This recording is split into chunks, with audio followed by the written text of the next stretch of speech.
बोलिए सदगुरु कबीर साहेब की जय।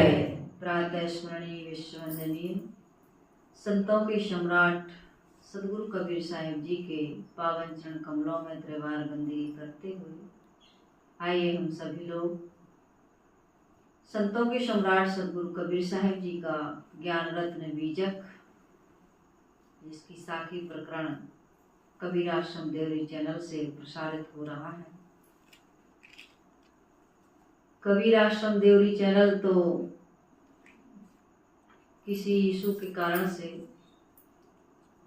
हो सकता है कि कुछ दिन में इसके वीडियो भी डिलीट हो जाए, चैनल भी यूट्यूब वाले हो सकता है बंद कर दें, हो सकता है ना करें। इसलिए एक नया चैनल हम लोगों ने बनाया है, सुमेधा साहिब शॉर्ट है ना, तो उस पर ये वीडियो डाल रहे हैं। जो भी यहाँ से कथा प्रवचन कार्यक्रम होंगे उसी पर डाले जा रहे हैं। कभी कभी देवरी चैनल पर भी डलता है। तो कबीर आश्रम देवरी से जो सत्संग होता है ये भक्तों तक पहुंचाने का प्रयास किया जाता है और भक्त लोग इससे लाभान्वित हो रहे हैं। आज सदगुरु कबीर साहिब जी की साखी है 18वीं साखी। सदगुरु कबीर साहिब जी कहते हैं कि जीव को बंधन क्यों है। जीव स्वतंत्र है लेकिन ये बंधन में क्यों आ गया और इतना दुख क्यों पा रहा, उस पर से सदगुरु कबीर साहिब जी कह रहे हैं, दुख का कारण बता रहे हैं। साहिब इस साखी में कह रहे हैं, काहे हरनी दूबरी यही हरे हरे ताल, लक्ष्य अहेरी एक मृग के तिकटारों भाल। मानो सदगुरु कबीर साहिब जी साखी में रूपक के माध्यम से हिरनी का रूपक लिया। कह रहे हैं कि इतना हरा भरा जंगल है ना, इसमें तुम इतनी दुबली क्यों हो। हिरनी से कह रहे हैं, किसी ने मान लो कहा हो, सदगुरु कबीर साहिब जी एक रूपक देकर के समझा रहे, किसी ने कहा हो हिरनी को कि इतने हरे भरे जंगल में रहकर भी तू इतनी दुबली क्यों है। तो हिरनी ने मानो उत्तर दिया हो कि लक्ष्य अहेरी एक जीव एक मृग केतिक टारों भाल। मैं अकेली हूँ और मेरे ऊपर लाखों शिकारी हैं। मैं अपने आप को किससे बचाऊं, ये लाखों शिकारियों के कारण से मैं दुबली हूँ। तो यहाँ पर सदगुरु कबीर साहिब जी हिरनी का उदाहरण देकर के हमें यह समझा रहे हैं कि हे मानव, तू विवेक संपन्न प्राणी है, सर्वश्रेष्ठ योनि और खाने में तू आ गया है, मनुष्य जीवन को प्राप्त हो गया है। बड़े भाग्य मानुष धन पावा। क्यों पावा? क्योंकि साधन धाम मोक्ष कर द्वारा। और गोस्वामी जी कहते हैं, पाए न जिन परलोक संवारा। हम इसी लोक को नहीं बना पा रहे, परलोक की बात तो बहुत दूर की हो गई।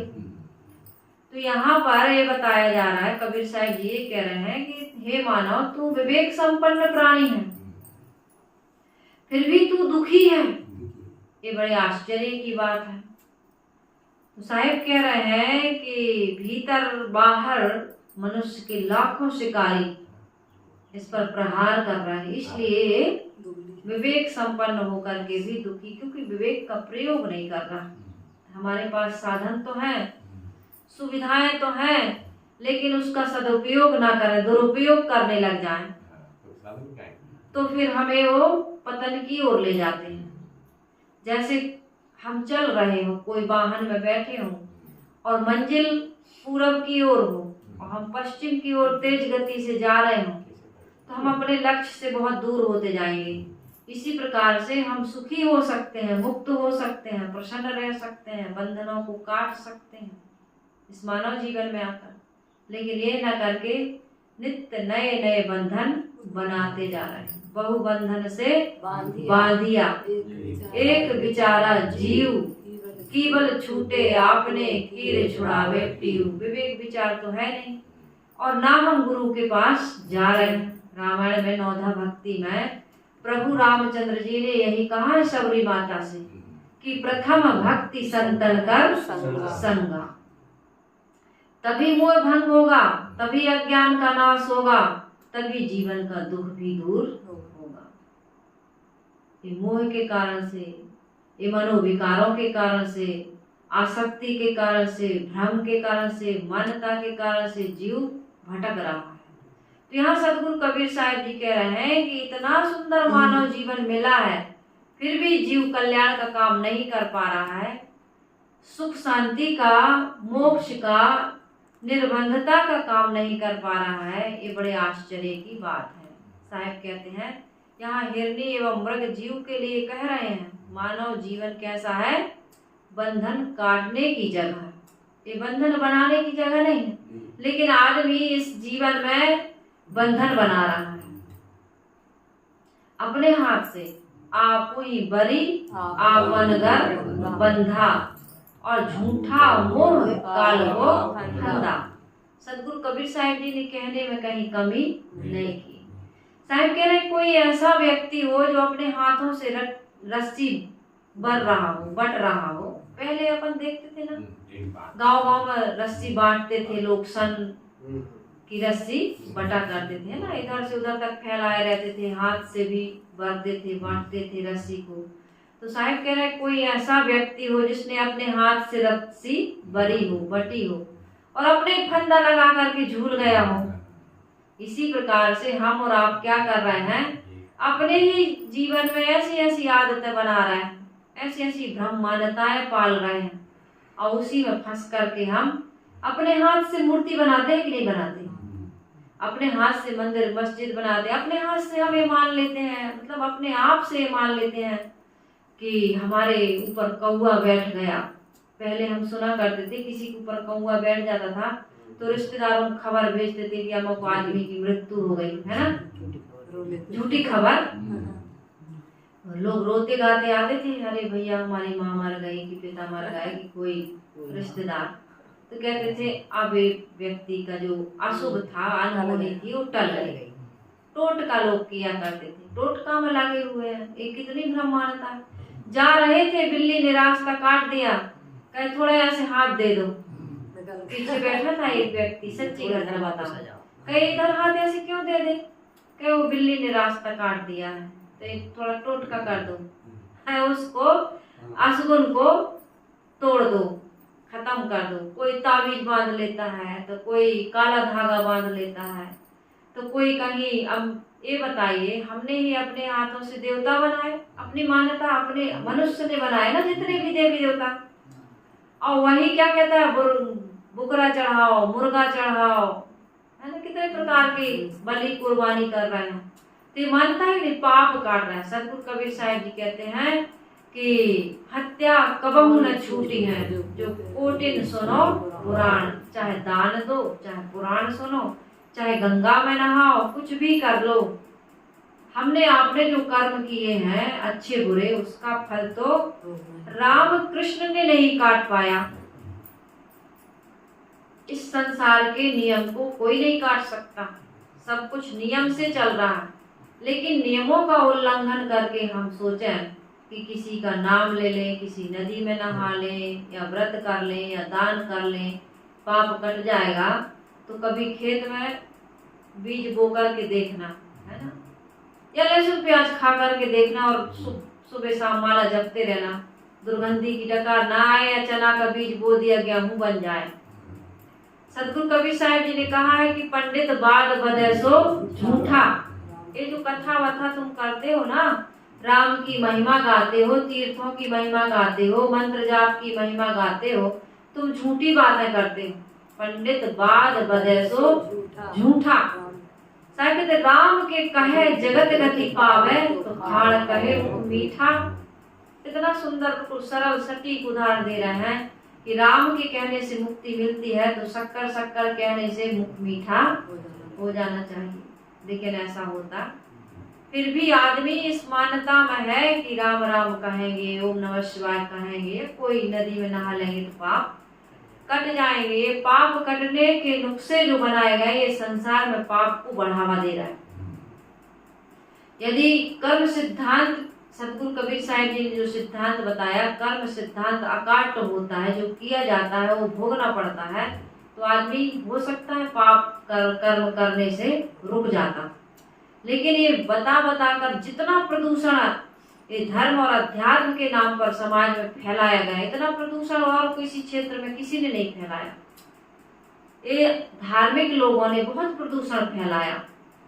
आज हमारे देश में जो नदियों की, पवित्र नदियों की जो दुर्दशा हो रही है, तीर्थों में जाकर के जो पोल्यूशन, प्रदूषण फैलाया जा रहा है, इतना कहीं और किसी फैक्ट्री में नहीं होता होगा जितना ये तीर्थों में, मूर्ति के पास, मंदिरों में, पर्वतों पे जाकर के जो धार्मिक लोग फैलाते हैं ना। मैयर में जाके देखो, जगह जगह मूर्ति के अगल बगल बाल पड़े होंगे, मुंडन का। अरे अच्छी चीज को खुद चढ़ जाओ, सबसे अच्छी चीज तो खुद चढ़ जाओ। खुद चढ़ना क्या है, बलि चढ़ा दो, ऐसा नहीं, बुराइयों की बलि चढ़ा दो। अपने मन में इस देवी देवताओं के प्रति आस्था रखकर इनके जैसे आदर्श अपने जीवन में उतारने की आवश्यकता है। गंदी चीज बाल चढ़ाया है, घर में धूप अगरबत्ती करते थे, जो राख रखी थी ना धूप की, वो बोरी में भर के फूल बेलपत्री सब ले गए और नदी में फेंक आए। गणेश जी रखे थे, दुर्गा जी रखी थी, उनकी हवन सामग्री थी, सब ले जा करके नदियों में डाले आए, गंदगी फैला। और कहते हो नर्मदा मैया, गंगा मैया, यमुना मैया, उसमें कचरा डालने के लिए तुम मैया बनाए, उसमें मैल धोने, घर में नल है, पानी है, बोर है, वहां नहाओ, दर्शन करके आ जाओ। वो पानी पीने लायक नहीं रहा, नहाने लायक नहीं रहा, कितना प्रदूषण फैला करके हम आ गए। तो इन सारी बातों पर सदगुरु कबीर साहिब जी कहते हैं कि धर्म के नाम पर कितना प्रदूषण फैला रहे हो, जीवन में भी, बाहर प्रकृति को भी, इसकी सुंदरता को, फूल खिले हैं पेड़ में, उसको तोड़ दिए। बेलपत्री लगी है, हमारे यहाँ ये बेल लगा है, लोग बेलपत्री तोड़ने, अब ऊंचा हो गया पेड़ तो तोड़ नहीं पाएंगे तो पूरी डाल काट देते हैं, उसमें बेल फैले हुए हैं। गर्मियों में, अप्रैल मई के महीने में, जून में हम लोग उसको पीते हैं, हमारे साथ भी संत आते हैं, वो पीते हैं, भक्तों को पिलाते हैं। अब तुमने इतने इतने से बेल है, उसमें बेलपत्री लगेगी 2-4, और वो किसको चढ़ा है, वो किसको चढ़ा है, या तो पानी को या पत्थर को। अभी रुद्री बन रही जगह जगह, कैसे बना रहे हो? शंकर जी को हम बना लेंगे, एक आदमी शंकर जी को बना सकता है, और तुम ही कहते हो भगवान ने हमको बनाया, और तुम कैसे भगवान को बनाने लगे? तो ये बहुत सारी बातें जीव भ्रांति में पड़ा हुआ है। सतगुरु कबीर साहिब जी कहते हैं, काहे हिरनी दूबरी, तू सर्वश्रेष्ठ प्राणी है, तू ही ईश्वर ब्रह्म परमात्मा को बनाता है, कल्पना करता है, उसके गीत गाता है, और तू ही कहता है कि मैं तुच्छ हूँ, अल्पज्ञ हूँ, किंचज्ञ हूँ, आशंकाओं से घिरा हुआ है, वासनाओं से सना हुआ है, मोह ममता आसक्ति में डूबा हुआ है, तू अपने स्वरूप को नहीं पहचान पा रहा। मन के विकारों को, शरीर के विकारों को, बुद्धि के विकारों को त्याग। भ्रम मानता है ना, अंधविश्वास है ना, पाखंड है, जीवन में दोष है, दुर्गुण है, दुराचरण है, इस कारण से हम और आप सभी लोग दुखी हैं। तो इसको त्यागने की आवश्यक। सदगुरु कबीर साहिब जी कहते, काहे हिरनी दूबरी, यही हरिहरे ताल। संतों के पास जाइए, निर्मल पवित्र संत हैं, निर्भ्रांत बोध दे रहे हैं, जिनकी रहनी और आचरण पवित्र है, जो निर्भय है, निश्चिंत है, निर्बंध है, उनके जीवन में कोई बंधन नहीं है, उनके जीवन में कोई दोष नहीं है, कोई विकार नहीं है, कोई भ्रांति नहीं है। उनके पास जाइए, सत्संग करिए, उनकी सेवा करिए, उनके जो सदग्रंथ है उनका अध्ययन करिए, जीवन में प्रयोग करिए। काहे हिरनी दूबरी, यही हरिहरे ताल। इस संसार में सत्संग है, सदग्रंथ है, साधनाओं के केंद्र है, सत्कर्म कर सकते हो, पुण्य कर सकते हो, वासना को त्याग सकते हो, विषय विकार को त्याग सकते हो, क्या नहीं कर सकते हो। ऐसे उदाहरण भरे पड़े हैं इतिहास में, लोगों ने कितना सुंदर निर्मल पवित्र जीवन जिया है। हम और आप नहीं जी सकते, हम और आप भी जी सकते हैं, लेकिन हम जीने का साहस नहीं करते। साहिब कहते हैं, क्यों नहीं कर सकते हो? क्यों? क्योंकि हमें विषयों की आदत लग गई है। इस विषयों की आदत के कारण से हम अपने जीवन में जगह जगह बंधन बना रहे हैं, जगह जगह परवस्था का दुख पा रहे हैं। सतगुरु कबीर साहब जी कहते काहे हिरनी दूबरी यही हरि हरे ताल, तो हिरनी कहती लक्ष्य अहेरी एक जीव कहते काटो माल। मैं अकेली हूँ, असहाय, अपने को बिल्कुल दीनहीन तुच्छ समझ लिए, क्योंकि हमारे अंदर में पुरुषत्व का भाव खत्म हो गया। मैं स्त्री हूँ, पुरुष हूँ, शूद्र हूँ, मैं अकेला हूँ, अकिंचन हूँ, कुछ नहीं कर सकता हूँ। ये भाव हमारे अंदर जब आ जाता है तो आदमी सचमुच में फिर कुछ नहीं कर पाता है। तो सदगुरु कबीर साहब जी कहते हैं अनादि काल से हम विषय वासनाओं तथा बाहर के पंच विषयों के गर्म बाजार में, प्राणी पदार्थों के कुसंग में मनुष्यों को अविवेक की ओर धकेलने में ये सब बहुत सहायक है। इनमें पढ़ करके हम दुख भोग रहे हैं। विशाल साहब जी ने कहा है ना कि बाहर कुसंग पदार्थ संगति, जड़ चेतन मिली दुर्मति दाह, साथे कुसंग देह मन इंद्री, और अंदर कुसंग कामना चाहे। इतने प्रकार के कुसंग हमारे आपके सबके जीवन में लगे हुए हैं। एक बहुत सुंदर कहानी मैंने इस मार्ग में लगने पर शुरू में सुनी थी। कहते हैं एक ब्राह्मण देवता कहीं जा रहे थे, तो उनको रास्ते में एक जंगल मिला। वहां पर बड़े विस्तर विषैले जीव जंतु मिले जो उसकी तरफ दौड़ते हुए आ रहे थे। वो भागा, वहां से भागा। एक कहानी हम लोगों ने इसमें पुस्तक में भी पढ़ी। वहां से जब वो भाग रहे थे तो भागते भागते वो जा रहे थे वहां से, तो इतने में उसको क्या मिला कि नहीं अभी कुआं नहीं मिला। जंगल में प्रवेश करते ही हिंस की विस्तर प्राणी देखने में आए। उन लोगों से प्राण बचा करके वो भागा। इतने में भयंकर पिशाचनी मिली अपने हाथ में मोर फांस लेकर के। तो पिशाचनी के जाल में ना पड़ जाऊं वो भागा। तो भागते भागते इतने में भयंकर क्या मिला उसको देखने को, सामने से 5 मुख वाला पर्वताकार सर्प दिखाई दिया। 5 मुख है जिसके, 5 मुख वाला सांप। तो उससे बच करके वो भाग रहा था, वो दौड़ते हुए उसके सामने आ रहा था। सामने एक कुआं था, उसमें गिर गया। उसमें एक बेली लटक रही थी कहते हैं, उसको पकड़ करके वो अधर में लटका कुएं में। इतने में देखता है कि एक हाथी आ गया जिसके 6 मुख हैं। उस हाथी के 6 मुख है और 2 कलर का हाथी है, सफेद और काला। और एक चीज और देख रहा है, उस बेली को हाथी खाने में लग गया जिससे लटका था, और 2 चूहे उस बेली को बड़ी तीव्रता से कुतर रहे हैं। अब नीचे देखता है कुआं में, तो एकदम विस्तर सर्प मुंह फाड़ के बिल्कुल इंतजार कर रहा है कि गिरे और मैं इसको खा जाऊं। लेकिन वो क्या देखता है, पेड़ है, उस वृक्ष के ऊपर डाली लटकी है और उसमें मधुमक्खी का छत्ता लगा हुआ है। तो उससे बूंद बूंद बूंद बूंद शहद टपक रही है और उस शहद को खा करके उस सारे दुखों को भुला रहा है। वो जीव के लिए कहा गया है कि हम सब क्या हैं, इस संसार में प्रवेश करते हैं, और जैसे ही प्रवेश करते हैं कि माया मोह संसार की आसक्ति विषय वासनाएं धीरे धीरे हमारे ऊपर आक्रमण करने लगती हैं। तो ये विषय वासनाएं संसार के विस्तार जो अभी मैंने बताया ना, बाहर कुसंग पदार्थ प्राणी जड़ चेतन में दुर्मत दाह, साथे कुसंग देह मन इंद्रिय, अंदर कुसंग कामना चाह।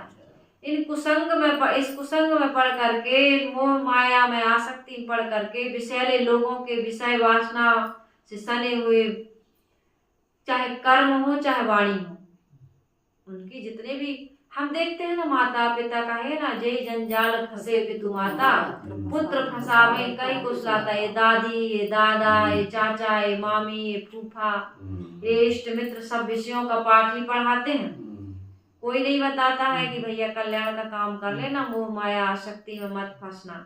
विषयों की ही प्रशंसा करके, उन्हीं के रस का गुणानुवाद करके हमको उसी की तरफ ढकेलते हैं। तो ये जीव इन्हीं में पड़ जाता है। ये देखो कैसे बंधन बनाता है धीरे धीरे, इस संसार में मुक्ति का काम करने आया था, लेकिन इसको मुक्ति की कहीं भी कोई चर्चा सुनने को नहीं मिली। केवल विषय वासना, ये दैहिक भौतिक बुद्धि, कमाओ, पढ़ो, लिखो, अपने जीवन के सुख सुविधाओं के भोग ऐश्वर्य के साधन जुटाओ, शादी विवाह करो, फिर बाल बच्चे भी साल भर नहीं होता है वो लोग पूछना शुरू कर देते हैं, कहा भैया कोई खुशखबरी। अब खुशखबरी है कि दुख खबरी है, इसका कोई बोध नहीं। बूंद बूंद शहद टपक रही है और आदमी इसी शहद में वो व्यक्ति इस सारे दुखों को भुलाने का प्रयास कर रहा है। तो इसमें बता रहे हैं कि काम क्रोध लोभ मोह आदि विषैले जो भयंकर जंतु हैं ये हमारी तरफ दौड़ रहे हैं। जैसे ही हमारी आयु, शरीर की आयु बढ़ती है, हार्मोन्स चेंज होते हैं, आदमी इंद्रियों में उत्तेजना होती है, विकारों की ओर भागता है। अलग अलग विषय, हमारे जीवन में 5 विषय है ना, शब्द स्पर्श रूप रस गंध। इन 5 विषयों की आसक्ति को हम काट कहाँ पाते हैं।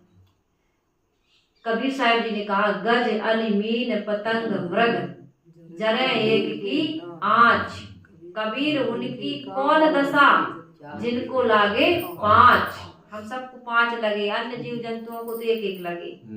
मछली स्वाद में मर जाती है, पतंगा रूप में मर जाता है, हाथी स्पर्श विषय में मर जाता है, फंस जाता है ना, पीलवान के हाथों में आ जाता है। जितने भी ये जीव जंतु जिनको बता, गज अली भंवरा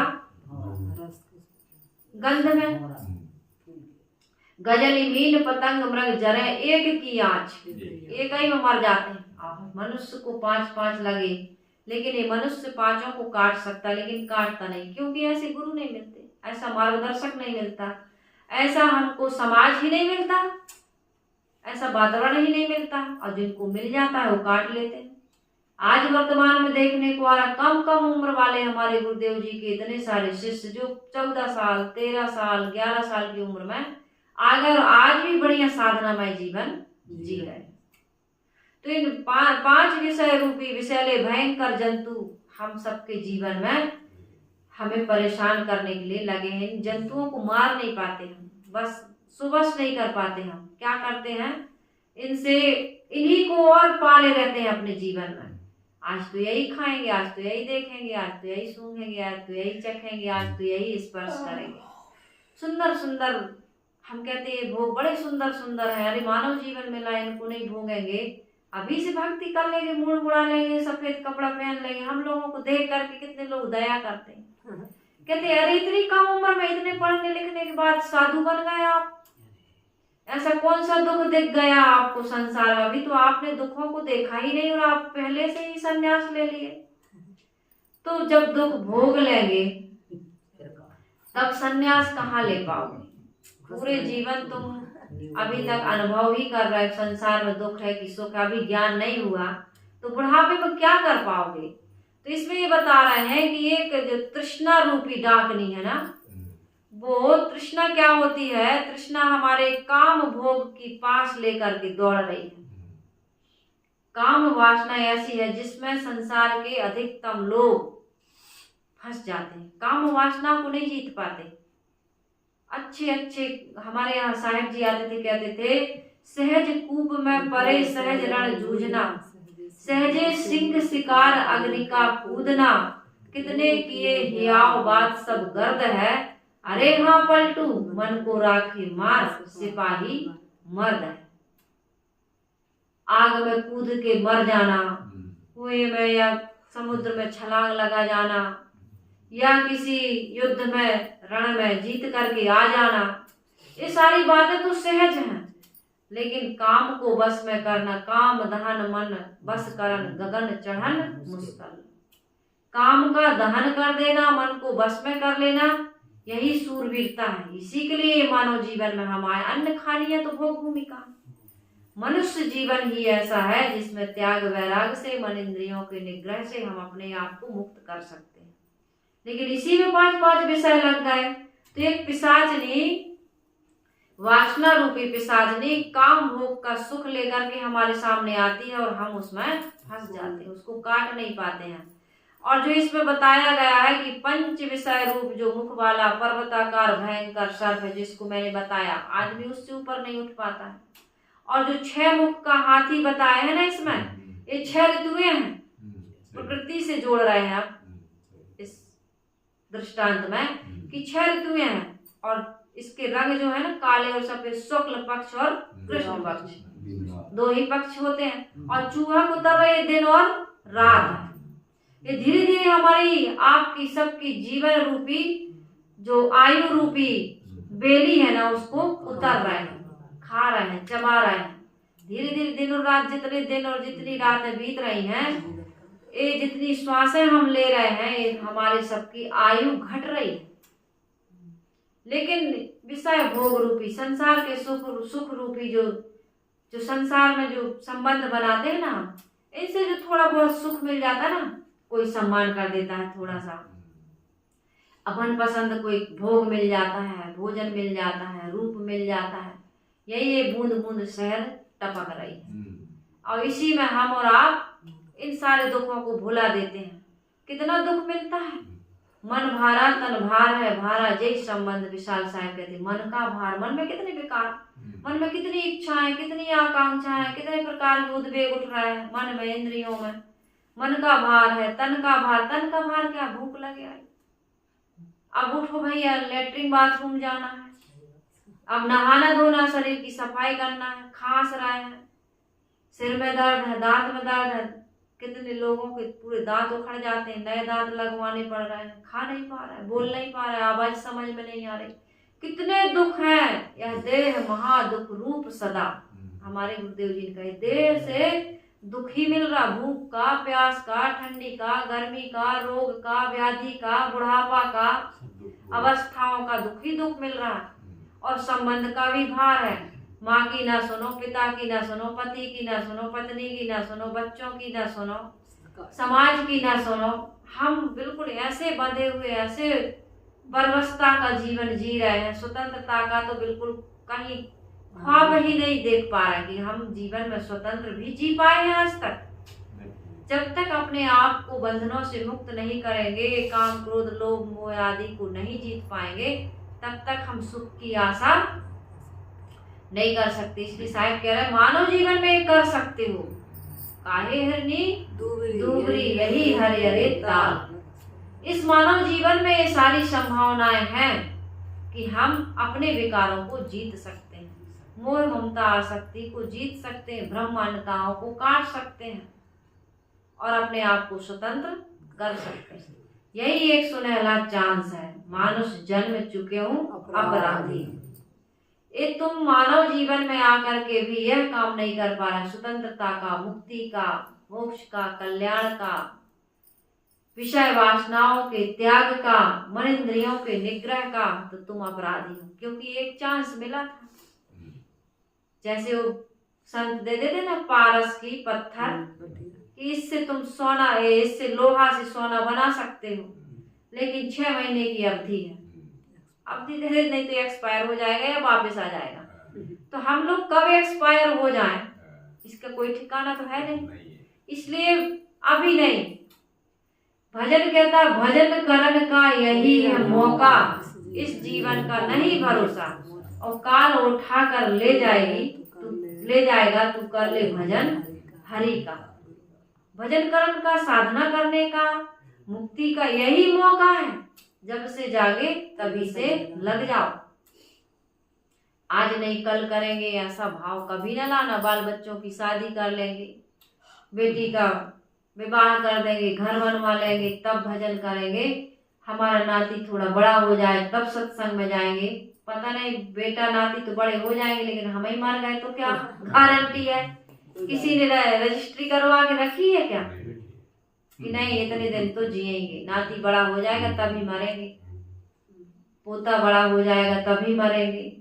और उस समय तो भजन होगा नहीं, सत्संग होगा नहीं, सुनाई कुछ देगा नहीं, मशीन लग गई कान में, है ना। ऊंचा सुनाओ, कोई सुना दिया तो ठीक, नहीं सुनाया तो ऊंचा सुन लिया। अब जो सुन रखा है वही गुन रहा है, जो सुन रखा है वही गुन रहा है। या फिर कुछ दिख रहा है मुश्किल से तो कुछ पढ़ लेते हैं, अपनी बुद्धि से अर्थ लगा लेते हैं। दूसरे की बुद्धि विचार अब हमें समझ में नहीं आ रहा है ना। तो ये सारी चीजें हैं। तो इसलिए कह रहे हैं कि भाई अभी वर्तमान में ये दोषों को, दुर्गुणों को, विकारों को, भ्रांतियों को काट दो, तभी हमारा जीवन ज्ञान का जीवन में आचरण हो जाए, तभी हमारी मुक्ति होगी। अपने को कसो, दूसरों को सुनाना बुरी चीज नहीं है, लेकिन इसको पचाओ। पहले खुद को, गाय भैंस को हमने देखा, वो खाती है फिर पागुर करती है कि नहीं? मनुष्य को कभी पागुर करते नहीं देखा, वो तो बस खाते जा रहा, चाहे वो बाहर की चीजें हो और चाहे ज्ञान हो। और सुनाओ साहब, और सुनाओ, कुछ सुनाओ, और सुनाओ नहीं तो फिर हम सुना रहे हैं, ऐसा है ना। या तो सुनाओ या फिर हमारी सुनो। तो इस ज्ञान को थोड़ा पचाओ भी। सदगुरु विशाल साहेब जी एकांत में रहते थे, लेकिन और जंगल में चले जाते थे। किसी ने पूछा, साहेब अकेले ही रहते हो, गांव के बाहर कुटी बना के रहते हो, और कुटी में भी अकेले रहते हो।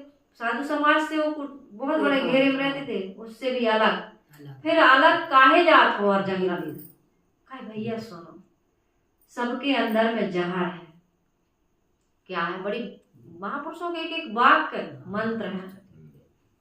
उन्होंने कहा सबके अंदर में जहर है, हमारे अंदर भी जहर है। हम उस जहर को पचाने, मारने जाते हैं। अकेले नहीं होगे तब तक। अब अकेले से तो भागता है आदमी। अकेले कमरे में बैठा था, कहीं बोर हो रहा है, तो वो एक दूसरा बोर जो हो रहा था, दूसरा व्यक्ति बोर हो रहा था, उसके पास गया। उसने भी दूर से देख के राम राम राम राम जय राम जी की, अरे आओ भाई आओ आओ, हाँ तुम्हें यहाँ आ रहे थे। तो एक बोर दूसरे बोर से मिला तो डबल बोर होगा कि नहीं होगा? तो और बोर हो जाओगे आप। फिर कहा भैया भूख लगे आई, अब बहू मारेगी डांटेगी, मारेगी तो नहीं डांटेगी, देख रही होगी, पत्नी इंतजार कर रही होगी, भूखी हो, कोई भी समस्या, जा रहा है लेकिन फिर आएंगे।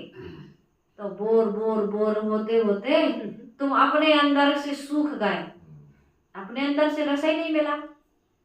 अब ऐसा मोह ममता आसक्ति बना ली, मित्र मर गया, बीमार पड़ गया, पत्नी मर गई, पति मर गया, तो ऐसा माथा कूट कूट के रोते हैं, इतना दुखी होते हैं। ये क्या होता है? हम अपने आप को सुवश नहीं कर पाए, अपने आप से प्रेम नहीं कर पाए। मार्लिन मुनरो एक बहुत सुंदर एक्टरनी हुई है। उन्होंने कहा है जो खुद से प्यार करता है वह व्यक्ति संसार का सबसे सौभाग्यशाली और सबसे सुखी है।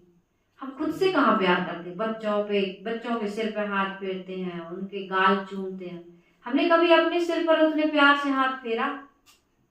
अपने आप पर कभी इतना ध्यान दिया? दिन दिन भर माता बहनें भाई लोग काम करते हैं, किसके लिए? परिवार के लिए, समाज के लिए, लेकिन अपने आप को टाइम से भोजन नहीं देते, अपने आप को टाइम से बिस्तर पर आराम नहीं देते, बढ़िया से खाते नहीं, पहनते नहीं, घूमते नहीं, अपनी जरूरतें कहाँ पूरी करते हैं, और बुढ़ापे में फिर शिकायत करते हैं तुम्हारे लिए मर गए। बच्चे कहते हैं हमने कहा था कि हमारे लिए मर जाओ। सही बात है। अब दुखी रहने से क्या, अब ताना मारने से, शिकायत कर, तुम्हारी बेवकूफी, हमारी बेवकूफी कि हमने अपने पर समय नहीं दिया, अपने पर ध्यान नहीं दिया, अपने पर खर्च नहीं किया, अपने को हमने प्रमुखता नहीं दी। तो साहब कहते काहे हिरनी डूबरी, क्यों दुखी हो भाई? और दुख का कारण तुम्हारा अपना बनाया हुआ है, तुम ही मिटाओगे। हमारे जीवन में जो काम है, जो क्रोध है, क्रोध के कारण से आदमी क्या क्या कर जाता है, क्या क्या बोल जाता है। कहते हैं एक मियाँ जी जा रहे थे अपनी बहन के साथ सड़क रास्ते रास्ते, एक ऑटो रिक्शा वाला आया, कहे भाई अपनी बीवी को, अब उसको क्या पता बहन है कि बीवी है, अपनी बीवी को उस साइड कर लो भाई, एकदम सड़क पर चल रही। वो बड़ा क्रोध करने वाला व्यक्ति कहे बीवी होगी तेरी, मेरी तो ये बहन है। अब वो यही नहीं जान रहा, खुद को गाली दे रहा, किसी अनजान व्यक्ति को अपनी बहन की बीवी बना दिया उसने, क्रोध के कारण। बीवी होगी तेरी, मेरी तो ये बहन है। तो इस प्रकार से हम क्रोध कर लेते हैं, इस प्रकार से हम मोह में इतने डूब गए। कौन? राजा भर्तृहरि। पिंगला में इतने आसक्त हो गए कि उन्होंने अपना ही अहित कर लिया, भाई को, निर्दोष भाई को देश निकाला दे दिया और अंततः उनको बहुत दुख हुआ। सच्चाई को नहीं समझ पाए, वास्तविकता से उनका कभी भी आमना सामना नहीं हो पाया। जब ठोकर लगी, जब वास्तविकता का पता चला तो कितना वैराग्य, याम चिंतयाम सत्यम महिषा विरक्ता सापन्न मिच्छन्ति जने सजनो अन्न सकता। और उसमें बहुत सुंदर मंत्र दिया हुआ है कि उन्होंने काम कला को धिक्कारा है। फिर राजा भर्तहरि ने तो काम से पीड़ित हो, चाहे क्रोध से पीड़ित हो, चाहे लोभ से पीड़ित हो, चाहे मोह से पीड़ित हो, आदमी बहुत दुख पाता है।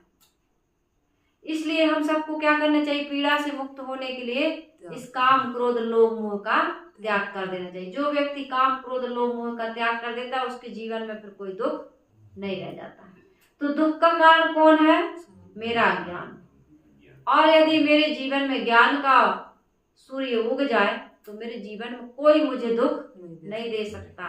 इसलिए मेरी जिम्मेदारी है और मैं अपने जीवन को सुंदर बना करके दुख से मुक्त हो सकती हूँ। इस बात का विश्वास हमारे अंदर 100% होना चाहिए और फिर ये साहस होना चाहिए कि जो मेरे अंदर कमी है उसको मैं जीत करके समाप्त कर दूंगी या कर दूंगा।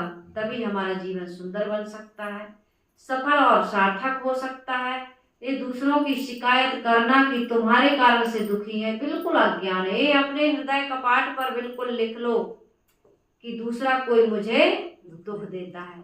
तो सदगुरु कबीर साहिब जी का ये बहुत सुंदर साखी ग्रंथ, साखी प्रकरण 11वां प्रकरण जो हम और आप सुन रहे हैं, पढ़ रहे हैं कि काहे हिरनी दूबरी यही हरिहरे ताल, लक्ष्य अहेरी एक मृग और केतिक टारों भाल। भाल या जो शिकारी हैं, जो अनादिकाल से हमारे जीवन को बर्बाद कर रहे हैं, इनको हम ही को नष्ट करना होगा, खदेड़ खदेड़ के मारना होगा। हमारे गुरुदेव जी ने कहा है कि अभी तक तो मैं तुम्हारा गुलाम था, चाकर था, मन को कह रहे हैं, लेकिन अब तुम्हें चाकर बनाऊंगा, अब तुम्हें गुलाम बनाऊंगा। तो जीव में बड़ा साहस है। जीव चाहे, मनुष्य चाहे, जीव तो और भी है, लेकिन मनुष्य शरीर में आकर के यदि हम चाहें तो अपने जीवन का दुख दूर कर सकते हैं। और नहीं कर रहे हैं भजन सत्संग साधना तो दुख तो मिलेगा, मिल रहा है, मिलता रहेगा। इसलिए साहब ने एक भजन में बहुत सुंदर कहा ना, दीवाने मन भजन बिना दुख पई। भजन समझ लो पहले क्या है। भजन है बुराइयों से, दोषों से, दुर्गुणों से, आसक्ति से, मोह से, ममता से अपने आप को अलग कर लेना, विभाजन, यही भजन है। फिर कोई भी भजन गाओ आप, राम का, कृष्ण का, कबीर का, बुद्ध का, महावीर का, कोई फर्क नहीं पड़ता। बुराइयों से यदि अपने आप को नहीं बचा पा रहा है, नहीं अलग कर पा रहा है, तो तुम कोई भजन नहीं कर रहे हैं। तो ये भजन कहता है, दीवाने मन भजन बिना दुख पई हो, दीवाने मन भजन बिना दुख पई हो। क्या क्या दुख पई हो? पहले जन्म सुहागे पई हो, बाग बसेरा लई हो, टूटे पंख बाज मड़राने, अधपड़ प्राण गवई हो, दीवाने मन भजन बिना दुख पई हो, दीवाने मन भजन बिना दुख पई हो। बाजीगर के बानर हुई हो, लड़किन नाच नचई हो।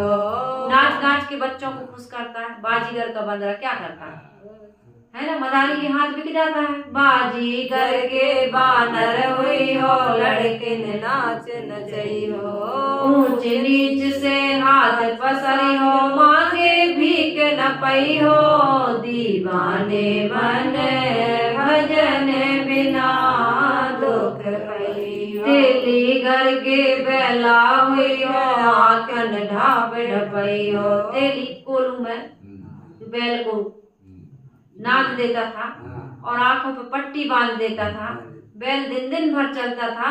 तो तेली घर के बैला हुई हो, आंखन ढाप ढपई हो, और कोस 50 घर में चली हो, कोस 50 घर में चली हो, बाहर हो न पई हो, दीवाने मन भजन बिना दुख पई हो। और जन्म में अन्न खानियों में जाना पड़ेगा, और जन्म ऊँट के पई हो, बिन तौले बोझ लदई हो। ऊँट पे कितना बोझ लाद देते हैं, बैठे से फिर उठ नहीं पई हो, खुरच खुरच मर जई हो, दीवाने मन भजन बिना दुख पई हो, दीवाने मन भजन बिना दुख पई हो। ऊँट होके चले जाओगे फिर क्या बनोगे, धोबी के घर के गधा, धोबी घर के गधा हुई हो, कटी घास ना पई हो। वो तो बांध देगा वहीं पर, है ना। धोबी घर के गधा हुई हो, कटी घास ना पई हो, लाद लाद के आप चढ़ बैठे, ले घाटे पहुँचई हो, दीवाने मन भजन बिना दुख पई हो, दीवाने मन भजन बिना दुख पई हो। यदि पक्षी बन गए तो क्या बनोगे, पक्षी में तो कौआ बने हो, करर करर गोरई हो। लोग पत्थर मार देंगे, भाग यहाँ से, कितना कर्कश बोल रहा है, तो भागोगे वहां से। पक्षी में तो कौआ हुई हो, करर करर गोरई हो, उड़ के जाए मेला पर बैठे, मेला पर जाके बैठ जाओगे, गहरे चोंच लगई हो, दीवाने मन फिर विष्ठा खाओगे। सुअर बन गए तो बिल्कुल वही जलपान में वही मिलेगा, ताजा ताजा बिल्कुल। आदमी कैसे देखता है ना, देखते हो कि नहीं देखते, सुअर पहले लोग बाहर जाते थे मैदान में, और सुअर कितनों को ढकेल के खा जाता था विष्ठा। यहाँ से तुम विष्ठा विसर्जन कर रहे हो, और वहां से सुअर आकर के कितनी घृणा, नाली में मुंह डुबाए रहता है, उसी में गटर में। वही मैंने देखा, मैं शायद रीवा गई थी, सतना में रुकी, वहां पर सामने में एक बहुत गटर है, बहुत बड़ा गंदा नाला, पूरा इकट्ठा पानी, बिल्डिंग। और आजकल तो आबादी बढ़ रही है, तो सब कहीं मकान अब ये सब सीमेंट के बन रहे हैं, तो कहीं भी बना लेते लोग। तो उसमें बहुत सारे सुअर, उनके बच्चे सब पूरा इतना मुंह, पूरा नाक मुंह सब पूरा डुबा के, और उसी में पता नहीं क्या खाते हैं। हाँ, उनको उसी में आनंद आ रहा। वो कहानी नहीं बताती कि भैया बिष्टई में आनंद आ रहा, बेटा मारो मत, आप लोगों ने सुना होगा। तो पक्षी में तुम क्या बनोगे, कौआ, और कर कर गोर बोलोगे काऊ काऊ, और जब उड़ के जाओगे तो विष्ठा में चोंच लगाओगे, और क्या करोगे, दीवाने मन भजन बिना दुख पई हो, सतनाम की देर न करियो। वहाँ कहाँ सतनाम, वहाँ कहाँ सत्संग, वहाँ कहाँ है संतों का समागम।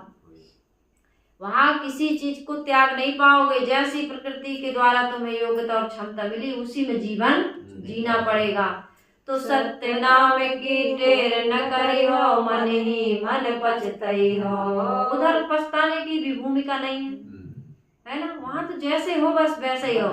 कहे कबीर सुनो भाई साधो, नरक निशानी पई हो, दीवाने मन भजन बिना दुख पई हो, दीवाने मन भजन बिना दुख पई हो। हमको दीवाने मन नहीं होना है, समझदार विवेकी मन के बनना है, और भजन करना है, सत्संग करना है, सेवा स्वाध्याय साधना करना है, आत्मचिंतन करना है, स्वरूप विचार और स्वरूप स्थिति में डूबना है।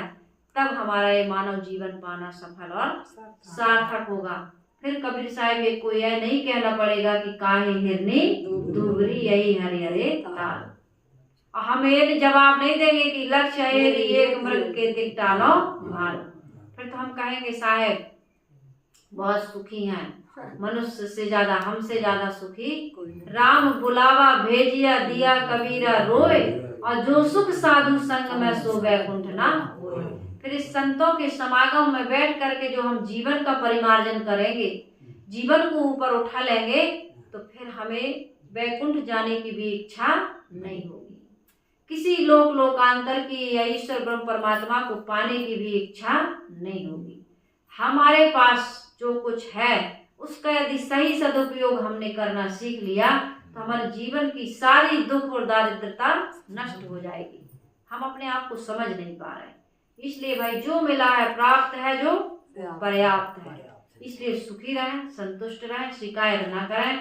यदि कमी देखना है तो खुद में देखें, कबीरा हम सब ते बुरे, हमसे भल सब कोई, जिन्हें ऐसा कर जानिया मीत हमारा सोए। इन बातों को जीवन में उतारें, आचरण करें, और हम सबका जीवन सुखमय हो, मंगलमय हो, कल्याणमय हो, ऐसी शुभकामना करते हुए वाणी को विराम दे रही हूँ। आइए सभी लोग गुरु वंदना कर लें।